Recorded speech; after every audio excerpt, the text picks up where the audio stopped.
Plus tard dans ce bulletin, un Gatinois, Gérard Raymond, revient à la charge et demande au premier ministre Legault de nommer la 50 l'autoroute Maurice Richard-Guy Lafleur.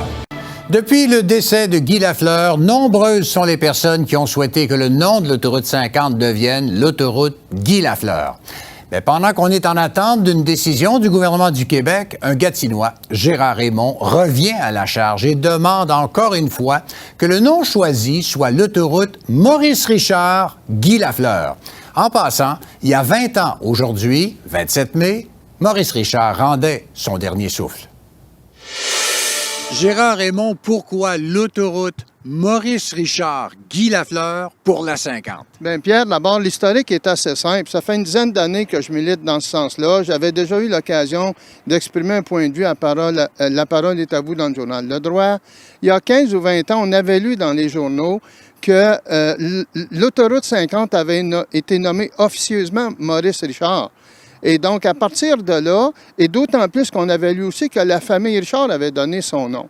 Maintenant, les choses évoluant, puis notre Guy Lafleur, c'est sûr, l'autoroute, elle passe dans sa cour arrière de sa maison où il a été élevé.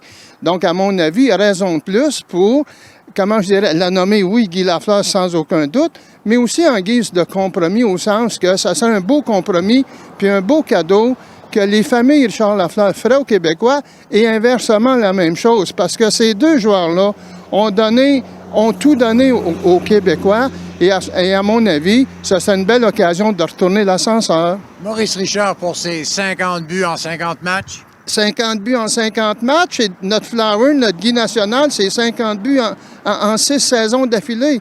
Ce sont deux Siamois, ce sont deux personnes, deux joueurs, deux athlètes qui sont dans le même moule, au franc-parler. Ils n'ont jamais dit qu'ils avaient été mal cités par les médias. Les deux sont décorés l'Ordre du Canada. Les deux sont décorés l'Ordre national du Québec. Tous les Québécois, les amateurs donc, connaissent leur histoire de l'un et de l'autre.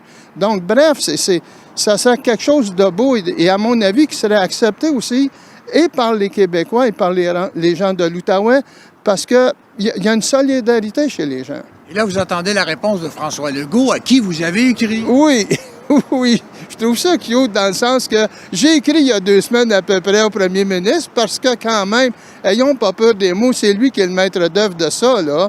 Et j'ai juste voulu élargir la réflexion pour essayer de dire, ben oui, c'est correct, mais il y a peut-être d'autres choses. Et encore une fois, je pense, connaissant, et tout le monde connaît les valeurs de ces familles-là, qui sont des familles simples, qui sont de vraies familles québécoises.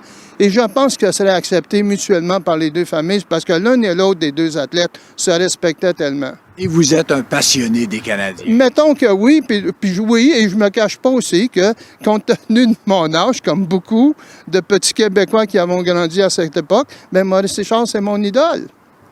On vous souhaite bonne chance dans vos démarches. Bien, gros merci.